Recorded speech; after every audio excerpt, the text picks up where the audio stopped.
면역력, 혈압, 골다공증까지. 표고버섯의 진짜 힘. 여러분, 혹시 표고버섯 자주 드시나요? 버섯이 건강에 좋다는 건 익히 아실 텐데요. 그 중에서도 표고버섯은 예로부터 버섯의 왕이라 불리며 귀하게 여겨졌습니다. 그런데 어떤 분들은 버섯은 그냥 식이섬유 덩어리라 영양가가 별로 없다는 오해를 하기도 하는데요. 사실은 전혀 그렇지 않습니다. 오늘 영상 끝까지 보시면 표고버섯의 놀라운 효능과 올바른 섭취법까지 알 수 있습니다. 시작하기 전에 구독과 좋아요 눌러주시면 건강 정보 꾸준히 받아보실 수 있어요. 표고버섯은 한국, 중국, 일본에서 수백 년 전부터 식용과 약용으로 널리 쓰여 왔습니다. 동의보감에도 기력을 보충하고 피를 맑게 하는 음식으로 기록돼 있는데요. 현대 과학도 이를 뒷받침합니다. 표고버섯에는 에리타데닌, 렌티난, 비타민 D 전구체, 식이섬유, 무기질이 풍부합니다. 특히 햇볕에 말리면 비타민 D 함량이 신선한 표고보다 10배 이상 증가하는데 이는 뼈 건강과 골다공증 예방에 큰 도움이 됩니다. 그럼 표고버섯의 대표 효능 5가지를 하나씩 살펴보겠습니다. 첫 번째, 혈관 건강과 콜레스테롤 저하입니다. 표고버섯 속 에리타데닌 성분은 혈중 콜레스테롤을 낮추고 혈관을 유연하게 합니다.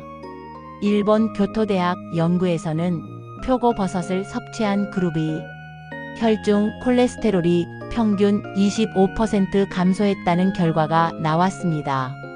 따라서 고지혈증과 동맥경화 예방에 효과적입니다. 두 번째, 면역력 강화입니다. 표고버섯의 풍부한 렌티난이라는 다당체 성분은 면역세포를 활성화합니다. 일본 국립암센터 연구에서는 렌티난이 NK세포 활성을 높여 종양 억제 효과를 보였다고 발표했어요.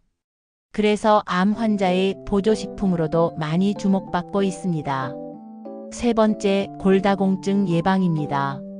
말린 표고버섯은 비타민 D2가 풍부해 칼슘 흡수를 도와줍니다. 한국식품영양학회 연구에 따르면 표고버섯을 꾸준히 섭취한 노년 여성의 골밀도가 12% 증가했다고 해요.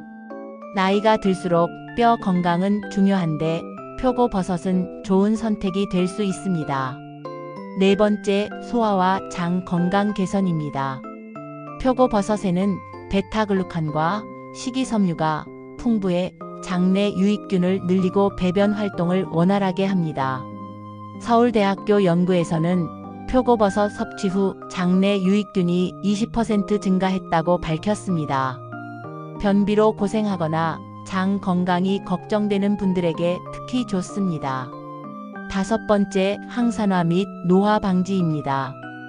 표고버섯의 셀레늄, 폴리페놀 성분은 활성산소를 제거해 세포 손상을 줄입니다. 한국식품연구원 연구에서는 표고버섯 추출물이 세포 산화 스트레스를 35% 억제했다는 실험 결과가 발표됐습니다.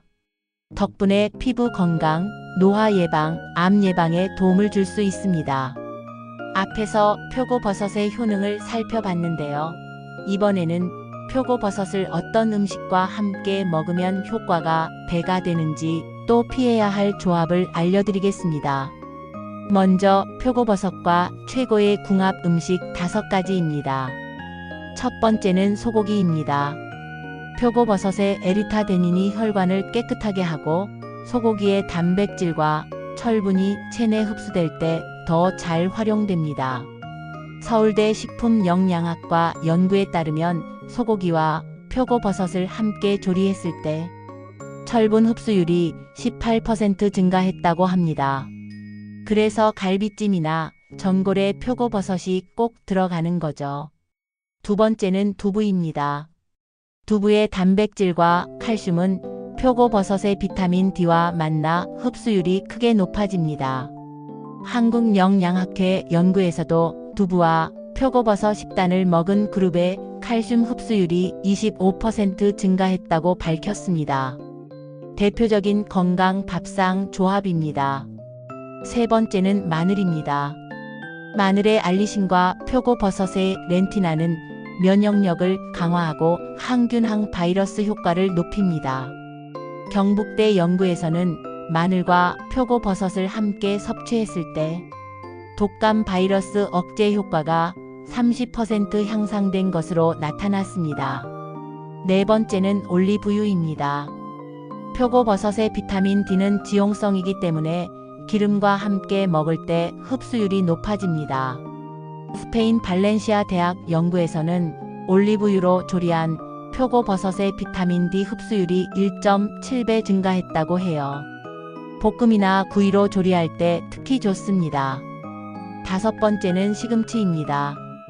시금치 속 비타민C가 표고버섯의 철분 흡수를 돕습니다. 일본 농림수산성 보고서에서도 버섯과 시금치 조합이 철분 이용률을 20% 높였다고 밝혔습니다. 이제 반대로 표고버섯과 최악의 궁합 음식 5가지입니다. 첫 번째는 매운 고추입니다. 표고버섯은 위를 보호하는 성질이 있는데 매운 성분과 만나면 위 점막 자극이 심해집니다. 위염이나 역류성 식도염이 있는 분은 피해야 합니다. 두 번째는 탄산음료입니다. 탄산 속 인산은 칼슘과 결합해 배설을 촉진하기 때문에 표고버섯의 뼈 건강 효과를 떨어뜨립니다. 대한영양사협회 보고서에서는 버섯 요리와 탄산음료를 함께 먹을 때 칼슘 손실이 15% 증가한다고 밝혔습니다. 세 번째는 튀김 음식입니다. 표고버섯은 칼로리가 낮은데 튀김과 만나면 지방 흡수가 많아지고 항산화 효과도 줄어듭니다.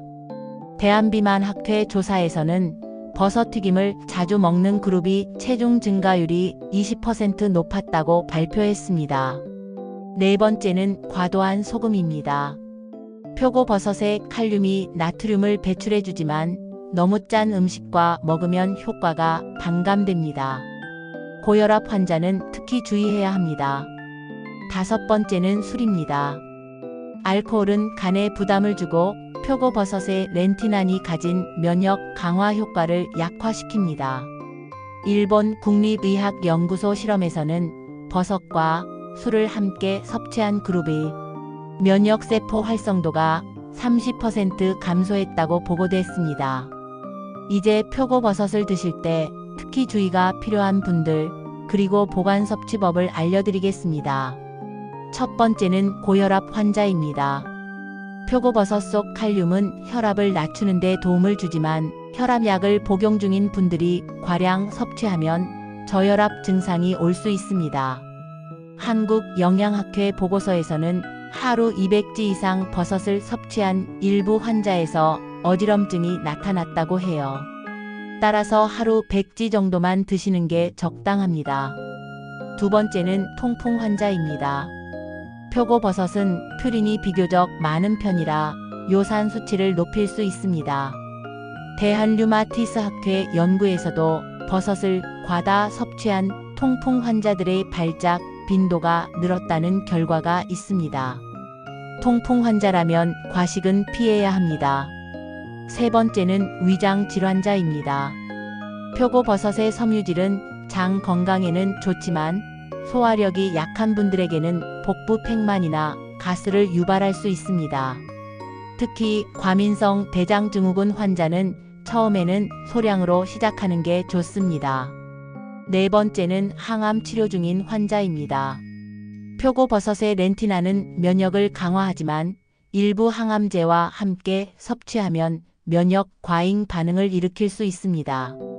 일본 국립암센터 보고서에서도 버섯 보충제를 과다 섭취한 환자에서 간 수치 상승 사례가 있었습니다. 따라서 의료진과 반드시 상의해야 합니다. 그럼 표고버섯은 어떻게 보관하고 조리해야 할까요? 먼저 말린 표고버섯은 통풍이 잘 되는 곳에서 보관하면 1년 이상 두고 먹을 수 있습니다. 햇볕에 직접 말리면 비타민 D 함량이 크게 늘어나니 가능하다면 직접 건조해 사용하는 것이 좋습니다. 둘째, 생표고버섯은 종이봉투에 담아 냉장 보관하는 게 좋습니다. 비닐봉지에 넣으면 수분이 차서 쉽게 상하니 피해야 합니다. 셋째, 조리법은 기름을 조금 활용하는 것이 이상적입니다. 비타민 D는 지용성이기 때문에 올리브유로 볶거나 구워 먹으면 흡수율이 올라갑니다. 하지만 튀김으로 조리하면 칼로리만 높아지고 영양은 줄어드니 피하는 게 좋아요. 넷째, 국이나 전골에 넣어 먹으면 렌틴안이 국물 속으로 퍼져 영양 흡수가 더 잘 됩니다. 우리 전통 음식인 표고버섯 전골이나 된장국이 과학적으로도 훌륭한 이유입니다. 이제 정리해 볼까요?